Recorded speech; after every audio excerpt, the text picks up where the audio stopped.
ভূ রাজনীতির দাবার বোর্ডে কি তবে পাল্টে যাচ্ছে সব হিসাব নিকাশ? 2024 সালে 5ই আগস্টের পর মনে করা হচ্ছিল সাবেক প্রধানমন্ত্রী শেখ হাসিনা চিরতরে হারিয়ে গেছেন, কিন্তু 2026-এর মে মাসের শেষে এসে তা এক নতুন দিকে মোড় নিচ্ছে। হঠাৎ করেই মার্কিন পররাষ্ট্রমন্ত্রী মার্কো রুবিওর কলকাতা ও দিল্লি সফর এবং তার মুখে কৌশলগত ঐক্যের ইঙ্গিত দিচ্ছে। আর প্রেসিডেন্ট ট্রাম্প কেন বললেন ভারত যা চাইবে তাই পাবে? তবে কি ট্রাম্প প্রশাসন শেষ পর্যন্ত বাংলাদেশ ইস্যুতে ভারতের চাওয়াকেই মেনে নিল? আর এর জের ধরেই কি তৈরি হচ্ছে শেখ হাসিনার বাংলাদেশে ফেরার রোডম্যাপ? বাংলাদেশের রাজনীতিতে আওয়ামী লীগ অফিসিয়ালি আসবে, খুব বেশি দেরি হবে না। শেখ হাসিনা ফিরবেন কি ফিরবেন না সেটা সময় বলবে, কিন্তু মাহফুজ আলম যে স্ট্যাটাসটা দিয়েছেন আওয়ামী লীগ ফিরে আসছে। শেখ হাসিনা যদি সত্যি বাংলাদেশে ফেরেন তবে তার পথটা কেমন হবে? কোন রুটে ফিরবেন তিনি? আকাশপথ নাকি স্থল সীমান্ত?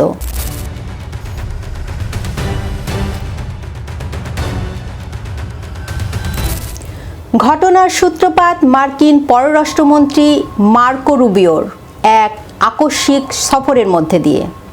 সচরাচর কোনো দেশের পররাষ্ট্রমন্ত্রী ভারতে আসলে তার সফর শুরু হয় রাজধানীর নয়াদিল্লি থেকে, কিন্তু রুবিও সবাইকে চমকে দিয়ে প্রথমে পা রাখলেন পশ্চিমবঙ্গে, অর্থাৎ কলকাতায়। সেখানে বিজেপি সরকার গঠন করেছে আর মুখ্যমন্ত্রী হয়েছেন শুভেন্দু অধিকারী। হাসিনা ওয়াজেদ প্রধানমন্ত্রী হিসেবে ঢাকাতে শাহজালাল এয়ারপোর্টে নামবেন, স্যালুট দিয়ে নিয়ে যেতে হবে। যিনি কট্টর শেখ হাসিনা সমর্থক।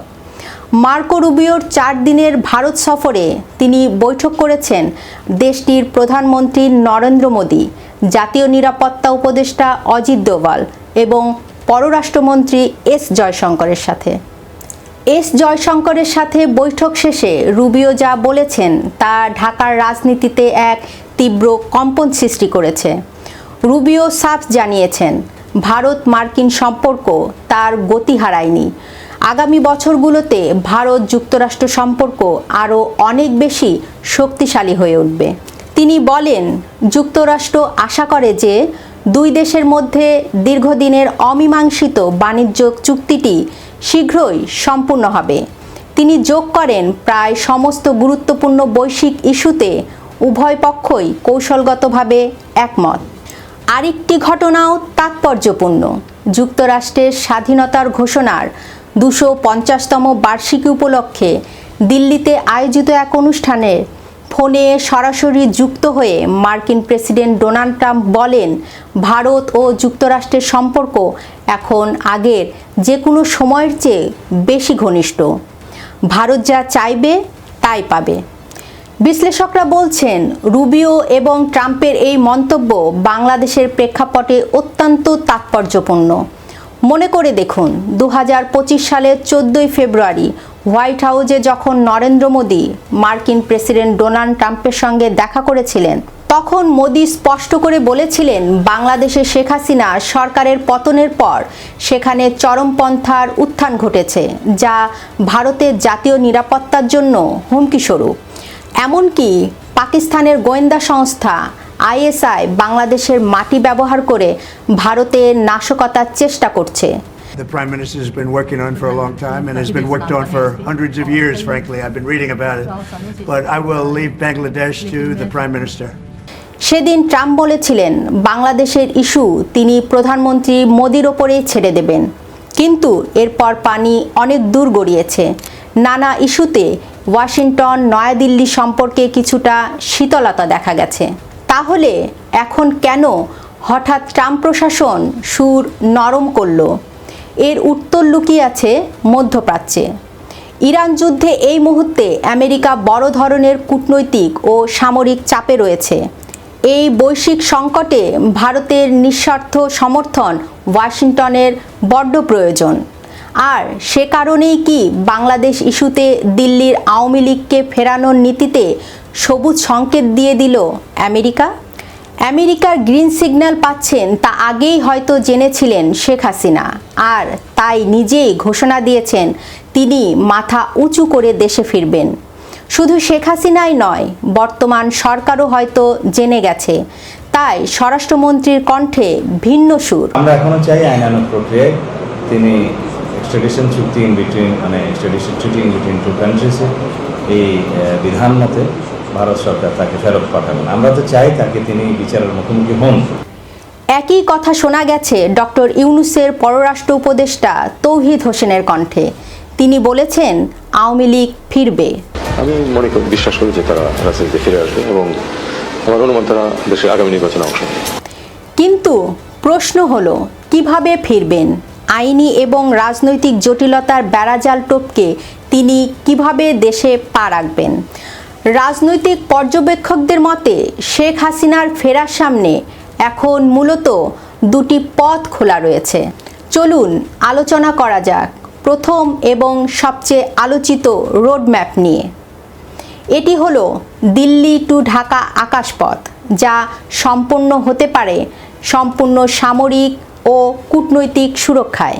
যেভাবে 2024 সালে 5ই আগস্ট শেখ হাসিনা বাংলাদেশ ছেড়ে ভারতের দিল্লিতে গিয়েছিলেন বাংলাদেশ ভারত সেনাবাহিনীর তত্ত্বাবধানে, ঠিক একইভাবে ভারত সরকার এবং বাংলাদেশ সেনাবাহিনীর যৌথ তত্ত্বাবধানে একটি বিশেষ ফ্লাইটে শেখ হাসিনা ঢাকায় অবতরণ করতে পারেন।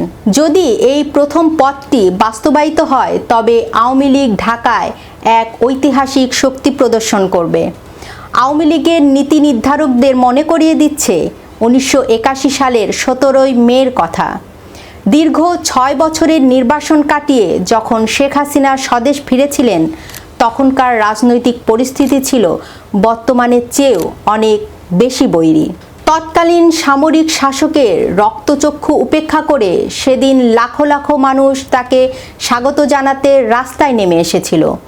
আওয়ামী লীগের শীর্ষ নেতাদের দাবি 2026 সালের এই প্রেক্ষাপটে শেখ হাসিনা যখন ঢাকার মাটিতে নামবেন, তখন ঢাকা পরিণত হবে মহাসমুদ্রে। দেশের প্রতিটি জেলা ও উপজেলা থেকে কোটি মানুষের জমায়েত করার লক্ষ্য নিয়ে ভেতরে ভেতরে ছক কষছেন দলটি, যাতে বিমানবন্দরে নামার পর থেকে একটি বিশাল জনজোয়ারের আবহ তৈরি করা যায়। এবার আসা যাক দ্বিতীয় পথ। এটি আরও বেশি নাটকীয় এবং মাঠ পর্যায়ের রাজনৈতিক শক্তির ওপর নির্ভরশীল। এই রুটটি হল পশ্চিমবঙ্গের পেট্রাপোল এবং বাংলাদেশের বেনাপোল স্থল সীমান্ত দিয়ে। এই প্রক্রিয়ার পেছনে ভারতের কেন্দ্রীয় সরকারের পাশাপাশি পশ্চিমবঙ্গের অভ্যন্তরীণ রাজনীতির সমীকরণও জড়িয়ে রয়েছে। পশ্চিমবঙ্গের নতুন মুখ্যমন্ত্রী শুভেন্দু অধিকারীর প্রত্যক্ষ তত্ত্বাবধানে এই সীমান্ত পার হতে পারেন শেখ হাসিনা। যদি এই রুটটি ব্যবহার করা হয়, তবে দৃশ্যপট কেমন হবে? পরিকল্পনা অনুযায়ী সীমান্তের ওপারে অর্থাৎ ভারতের পেট্রাপলে শুভেন্দু অধিকারীর নেতৃত্বে কয়েক লাখ মানুষের এক বিশাল বিদায় সম্বর্ধনা তৈরি করা হতে পারে। আর এপারে অর্থাৎ বাংলাদেশের বেনাপোলে শেখ হাসিনাকে স্বাগত জানাতে প্রস্তুত থাকবে যশোর, ফরিদপুর, রাজবাড়ী এবং গোপালগঞ্জের কোটি কর্মী সমর্থক। সীমান্ত পার হয়ে শেখ হাসিনা সড়কপথে প্রথম রওনা হবেন গোপালগঞ্জের উদ্দেশ্যে। তখন পুরো মহাসড়ক জুড়ে এক অভূতপূর্ব মানবিক প্রাচীর তৈরি করা ছক রয়েছে দলটির। টুঙ্গিপাড়ায় বঙ্গবন্ধু শেখ মুজিবুর রহমানের কবর জিয়ারত করবেন। এরপর তিনি ফিরবেন ঢাকায়। রাজনৈতিক বিশ্লেষকদের মতে এই রুটটি ব্যবহার করলে শেখ হাসিনা তার মাঠ পর্যায়ে রাজনৈতিক শক্তি সরাসরি প্রদর্শন করতে পারবেন, যা বর্তমান সরকার এবং বিরোধী দলের ওপর চাপ সৃষ্টি করবে। এখন প্রশ্ন উঠতে পারে, শেখ হাসিনা বর্তমানে একাধিক মানবতা বিরোধী অপরাধ এবং হত্যা মামলার আসামি, ফাঁসির সাজাও হয়েছে। আইন অনুযায়ী তিনি বাংলাদেশের মাটিতে পা রাখা মাত্রই তাকে গ্রেপ্তার করার কথা। তাহলে এই আইনি জটিলতা কিভাবে কাটবে? তিনি কি দেশে ফিরেই কারাগারের মুখোমুখি হবেন? রাজনীতিতে অসম্ভব বলে কিছু নেই। যদি শেখ হাসিনার স্বদেশ প্রত্যাবর্তন সত্যি ভারত ও যুক্তরাষ্ট্রের গ্রিন সিগন্যাল অর্থাৎ আন্তর্জাতিক সমঝোতার অংশ হিসাবে ঘটে, তবে আইনি দৃশ্যপট রাতারাতি বদলে যেতে পারে। 2024 সালে 5ই আগস্টের পর যেভাবে বিএনপি চেয়ারম্যান এবং বর্তমান প্রধানমন্ত্রী তারেক রহমান সহ বিএনপি ও জামায়াতের শীর্ষ নেতাদের একাধিক সাজা, এমনকি ফাঁসির রায় ও যাবজ্জীবন কারাদণ্ড রাতারাতি বাতিল ও স্থগিত হয়ে গেছে, ঠিক একই আইনি পথ বা রাষ্ট্রপতির অধ্যাদেশ ব্যবহার করে শেখ হাসিনার মামলা এবং সাজাগুলো আইনি প্রক্রিয়ার মাধ্যমে প্রত্যাহার বা বাতিল করে দেওয়া হতে পারে। এবার আসি চূড়ান্ত প্রশ্নে, দেশে ফিরেই কি শেখ হাসিনা সরাসরি ক্ষমতার মসনদে বসবেন? আন্তর্জাতিক মহলের একাংশের প্রচ্ছন্ন গ্রিন সিগন্যাল এবং যদি মাঠ পর্যায়ে কোটি মানুষের জনসমর্থন তিনি দেখাতে পারেন, তবে তিনি পুনরায় রাষ্ট্র পরিচালনায় সরাসরি ভূমিকা নিতেও পারেন। তবে তা পুরোপুরি নির্ভর করবে রাজনৈতিক পরিস্থিতি, সেনাবাহিনীর অবস্থান এবং স্বয়ং শেখ হাসিনার নিজস্ব সিদ্ধান্তের ওপর। সমস্ত গুরুত্বপূর্ণ বৈশ্বিক ইস্যুতে উভয় পক্ষই কৌশলগতভাবে একমত। মার্কো রুবিওর এই মন্তব্য কি আসলেই শেখ হাসিনা ফেরার গ্রিন সিগন্যাল? আর শেখ হাসিনা যদি ফেরেন, তবে কোন রুটটি তার জন্য সবচেয়ে বাস্তবসম্মত? বিমানবন্দর নাকি বেনাপোল সীমান্ত? জানান আপনার মতামত। ভিডিওটি শেয়ার করুন, লাইক দিন, সম্ভব হলে চ্যানেলটি সাবস্ক্রাইব করুন। এতক্ষণ সঙ্গে থাকার জন্য ধন্যবাদ। বাংলাদেশের রাজনীতিতে আওয়ামী লীগ অফিসিয়ালি আসবে, খুব বেশি দেরি হবে না। শেখ হাসিনা ফিরবেন কি ফিরবেন না সেটা সময় বলবে, কিন্তু মাহফুজ আলম যে স্ট্যাটাসটা দিয়েছেন, আওয়ামী লীগ ফিরে আসছে। আমরা এখনো চাই আইনানুগ প্রক্রিয়ায় তিনি এক্সট্রাডিশন চুক্তি extradition treaty in between two কান্ট্রিজে এই বিধান মতে ভারত সরকার তাকে ফেরত পাঠাবেন। আমরা তো চাই তাকে তিনি বিচারের মুখোমুখি হন। ইউনূস তার প্রতিশ্রুতি আসছে, নিচে এসে ব্যালেন্স করতে পারে নাই, জঘন্যতম অন্যায় করলো, সেটা হইল আওয়ামী লীগ নিষিদ্ধ করা।